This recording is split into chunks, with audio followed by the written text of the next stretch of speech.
Hi, this is Mark Strassman here with another video, playing the same deck list as the other ones that I went over, but we're going to go through this quickly, and this will be more of a sideboard guide. So, 4 Windswept Heath, 3 Wooded Foothill, 2 Savannah, 2 Taiga, 1 Plateau, 3 Groves, 3 Wasteland, 1 Caracas, 1 Forest, 1 Horizon Canopy, 1 Plains. Occasionally, when I wasn't playing this list, I'd be playing this, the Thespian Stage and Dark Depths combo. Since I've been on 4 Stoneforge Mystic, occasionally I do miss the combo, but I feel like being able to go over the top with Mystic is really what I'm able to do. So it's not necessary. So that's the mana base. If I change this mana base, then certain things will change about my list. Alright. 4 Green Sun, 4 Swords to Plowshares, 3 Pun, 2 Sylvan. Main reason for 2 Sylvan is I don't have any cantrips in this Naya deck, so if I want to see the card, I gotta run it. This is my equipment package in the main deck. Jitte Batterskull, sort of Fire and Ice. I think Batterskull is tremendously underplayed in Maverick. I think years ago, when like Canadian Threshold was the main deck that Delver would be playing, you could just run over people. But since the printing of True Name, I really do think you need a card like this to beat the standstill.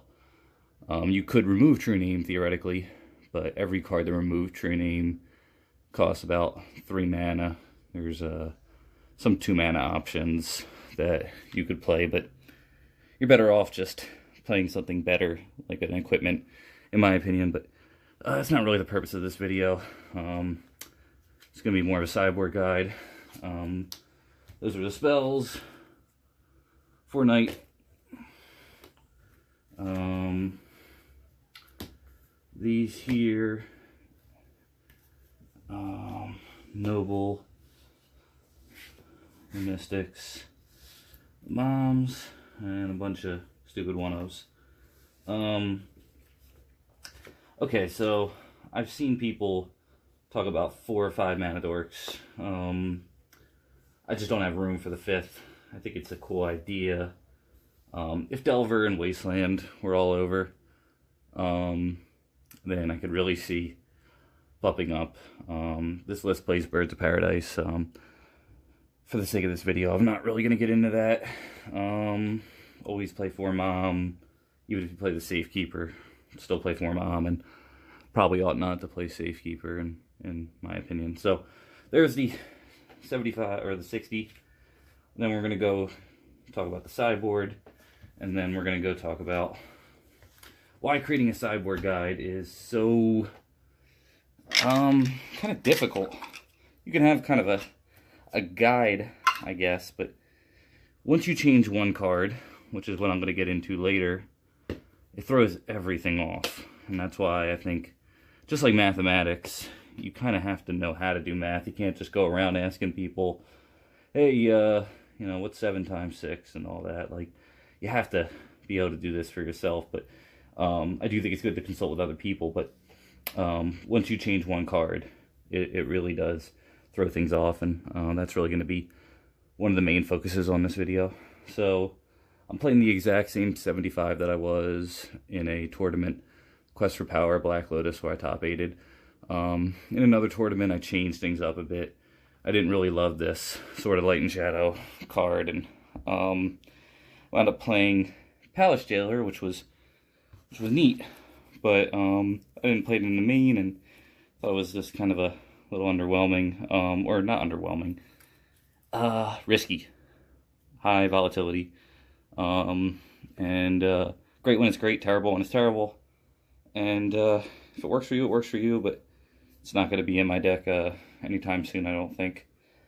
So let's talk why sideboarding guides are so difficult. And for anybody in Discord that I've spoken to, if I seem dismissive, I apologize. I'm much better talking than I am in texting, especially with the phone. If I had like a You know, if I was on Discord on my computer, I could be a little more articulate, but by the time I start typing something up on text, I kind of get frustrated and just maybe I'm a little bit more blunt than I ought to be otherwise. Alright, so let's talk about the burn deck first. So these are the 6 cards I would want in the burn deck matchup. And then you see cards like these here. These are the 6. These 2 are like, alright. So if I changed a card in my main deck, that was just horrific. I don't know, I'm playing the Palace Jailer card. You know, I'm playing Palace Jailer, and it's in my main deck, and I definitely don't want that in against burn. Well, now I'm going to consider this or something like that, or keeping in the teeg, because that's one of the cards I board out. So, if I were put against burn, what I'd probably end up doing would be boarding out the teeg, even though it has some game, the Excavator, the 2 Sylvans, and maybe shave some puns, you know, keep a pun or something. And, you know, I like to keep things even, but once you get into things like, you know, hey, I'm going to run this card I really like, Council's Judgment. It's a catch-all. And I'm like, well, you probably don't want that in against burn, but, you know, now things are different. Now you have to evaluate your board differently. If you were like, hey, I'm running this cool card called Sanctum Prelate, it just changes things up completely. Because now Sanctum Prelate is a viable sideboard card. Now I'm looking to pull more things out and take more things in. So, against burn, I would probably have this go out and this go in. 6, 1, 2, 3, 4, 5, 6, 7. Yeah. There we go. So, that would probably be my burn sideboard. Now, pun's alright. Doesn't kill Swift Spear. If they have a spell up, killing Goblin Guides is a little late. Killing Eidolon really feels bad. Spending 2 mana, take 2 damage, tempo loss. But if I didn't have these cards, you know, I'd probably keep the puns in.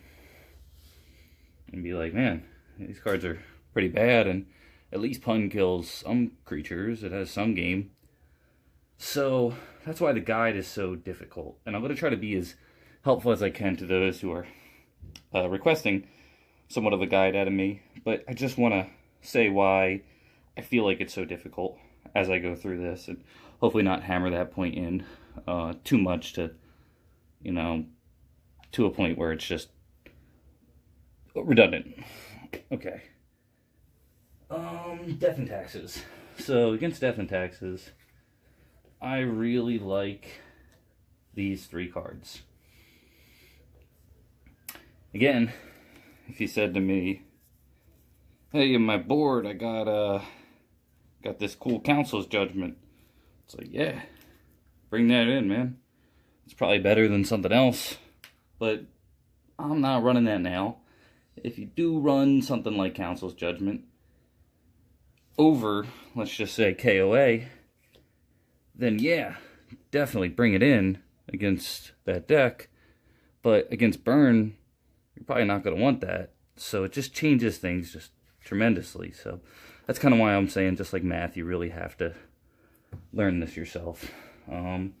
So for Death and Taxes, that comes in. Teeg kind of stinks.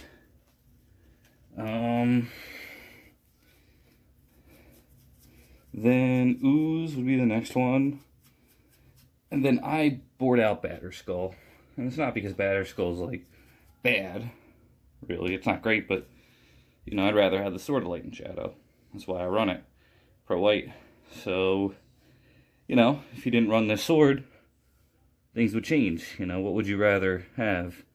Batterskull or, you know, Teeg or something. So, I'll stop saying that, but that's just kind of one of the challenges to changing things up. If you ran these cards as an example in your main deck, against Death and Taxes, I'd board them out. Maybe keep in the Thespian stage, depending on what you have to put in. But really, the grading system of cards, I think, is really valuable in certain matchups. And this is some heady stuff, and I probably won't get into it too much. But imagine Teeg against Death and Taxes. Garbage, right? It's 2-2 though, but it hurts your Green Sun Zenith. I guess they can't cast Batter Skull or Cataclysm or something crazy hard cast, but it's really like one of the most worst cards you can imagine in the matchup. If you only had one KOA to bring in over Teeg, okay, but if you wanted to take out the Thespian stage combo for, say, something reasonable, like, I don't know, you liked Thalia better. It's like, no, Thespian stage and this are better than Thalia against Death and Taxes. And that's one of the challenges that I'm really finding, is that once I create these sideboard guides, once I change my list, that's going to change. Once an online player says to me, hey, these two cards are great because all these graveyard strategies exist online, you could take this sideboard guide and go and base something off of it, but you have to eventually develop your own reasons for why you're changing things up, and then go, those reasons were bad, and then change your whole philosophy, run through that 5 or 6 more times, and eventually you really have something that's working for you. You know, there was a time period where I really thought Thalia was worth bringing in against control decks, and I've kind of changed my philosophy, and I had some great reasons for it. You know, they run a bunch of cantrips, they don't run a lot of creatures, it's got First Strike, gets through Baleful Strix, but overall, I've been diluting my deck so much that I haven't been bringing in Thalia against the control decks because of this current build, because of this current situation, because of the fact that I'm running Chokes and Pyroblasts. It's just not working for me. Alright, next matchup. So that was Taxes. Grixis Control. So Grixis Control, these are your best options. These are some good options. 5, 6, 7, 8, 9. By the way, these are Chokes. I know the art's kind of funky. People hate on it. But, you know, you got this Thalia here. And I could say, hey, you know, Jace kills me, so why am I not running Teeg? Why would I board Teeg out? That's a reason for it, but it's not a reason in practice that works. You hurt yourself worse shutting down your Green Sun Zenith and running a really mediocre card that in one game, main deck, you might be like, wow, it saved me. You know, they couldn't cast a Jace and they had it in their hand the whole time. But overall, in most cases, these cards are not going to come in. And same with this Bog. Because again, this is the 15. These go in against Grixis. These I have not been bringing in. Cool, it shuts down the Snap, you know, it clears their graveyard. Well, maybe in one iteration of this deck, where I'm running something main deck that's not too good against Grixis, yeah, I put that in. But I haven't been bothering. So then what you take out, I take out all but one Mana Dork. I like having it as a Green Sun Zenith target. A lot of Standard players, one thing I learned from watching Standard, I don't watch it a lot, has been, if you take out your Mana Dorks in matchups against Control, it's usually good, and I've kind of adopted that theory. I like leaving one because we run Green Sun Zenith, and it could save you if you keep a questionable hand, but you don't want to draw a Mana Dork late game. So 1, 2, 3, 4, 5, 6, 7, 8, 9. 1, 2, 3, 4, 5, 6, 7, 8, 9. Notice I'm keeping 4 equipment in, 4 Mystic, 4 equipment. Yeah, they run Kolaghan's Command, but I've had more success. I used to board out the Mystics against this deck and be like, oh, they have Kolaghan's Command, but Kolaghan's Command isn't Shatter. It has other modes. And the reason why Kolaghan's Command is so good for them is because they fold to Stoneforge Mystic and equipment like this when it goes unanswered. So I really like to keep the equipment in. I'm going to do one more, and then maybe have a brief explanation of certain things. Try not to talk about why changing one card changes everything up, and why sideboard guides are difficult, but miracles. So again, my last video I was like, Stoneforge Mystic in against control. They run all these cantrips. Well, I tested it, and yeah, they do run all those cantrips, but I kind of like having the what's it called? The Mystics out and the extra mana dorks. I've had too many games where I simply just don't have enough land. I didn't really think about it. Yeah, these cards aren't great against them, but when you take out so many cards of a certain quality, and you actually mess with your like mana curve, and it seems kind of obvious when I say it out loud, but in the heat of the moment at a tournament, you're not really thinking about it. So, against miracles, I'd probably go 1, 2, 3, 4, 5, 6, 7, 8, 9, 10, 11. 2, 3, 4, 5, 6, 7, 8, 9, 10, 11. 2 wastelands, I keep in 1, just because it's mana. I replace one of them with this, just because it's probably better than wasteland. You still want the mana. I can see an argument for keeping in a noble and not running this, and having that be your plan. But this is where I'm at now. Things are going to change. And again, it's just like, what's better?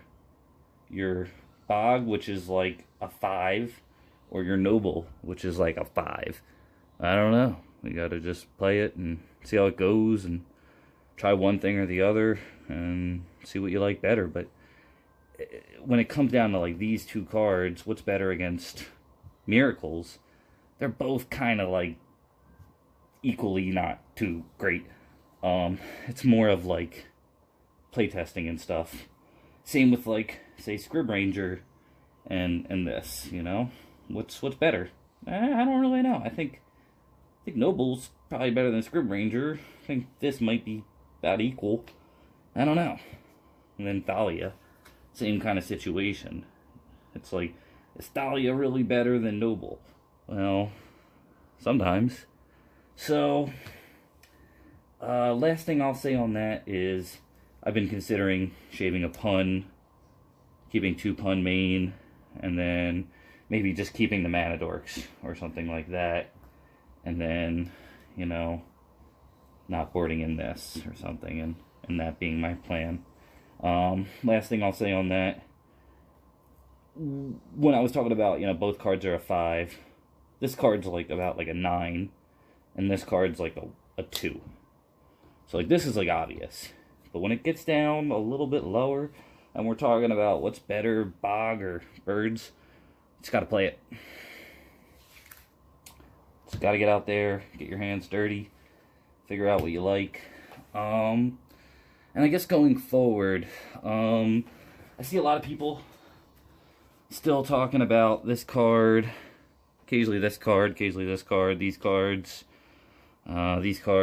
and like a Johnny or Relentless or something like that. I think I might have a Relentless in here.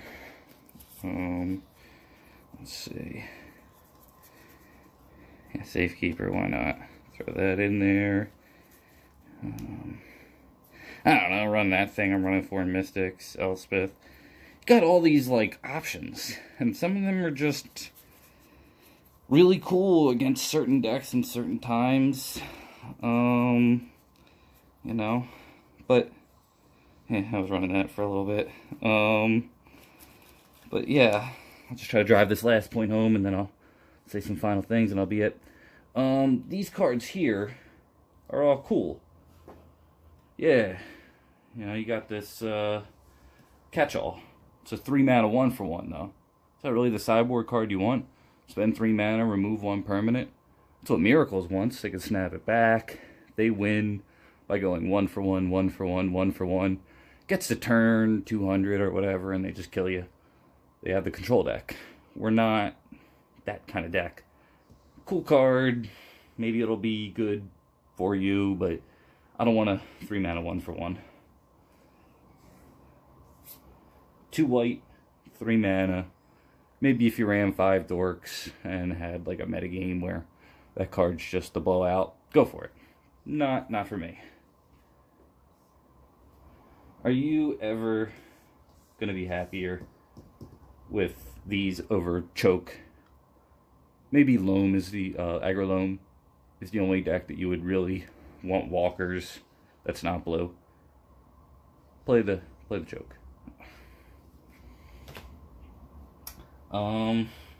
If everybody was playing Grixis, Control, and Snapcaster, card suite, they're not doing that though. It's diverse. I'll put that in the other category. Plus 5 mana. Never. In a control meta, I could see playing it main deck. Maybe Abzan's different. I don't have room for it. I'd rather just play the Mystic. You just automatically get a card. It's 2 mana, and these two, information's rough. Doesn't always work. Maybe if Explore were in the meta, it'd be, you know, if you played like Explore Maverick, cool idea. I don't know. Just some people like it. That's all I'll say on that. Explore Maverick maybe. Wouldn't play the normal Maverick. Turn 2, if you have this card out and they lightning bolt it, you're kind of like, you're a sucker. I was never going to sacrifice a mana for it, and you wasted a lightning bolt. That's not the kind of 1-drop you want. This is like a turn 6 1-drop. It's pretty weird. Cool card, risky. Control meta, play it. Not a control meta. Well, control and like show and tell. Go. It's good in that meta. In a Delver meta. Taxes meta, terrible. If you have graveyard stuff, reanimate, better against reanimate, better against loam decks, and better against storm. Last thing I'll say, against Delver, don't bring in your Pyroblast unless they're playing Terramander. And the last thing I'll say is talk to your opponents, make friends, ask your opponent what's scarier. You know, hey, what are you more afraid of, Stoneforge Mystic or Tireless Tracker? Hey, opponent, what's scarier, choke or a crazy-ass Planeswalker that costs 4 or 5 mana? Hey, opponent,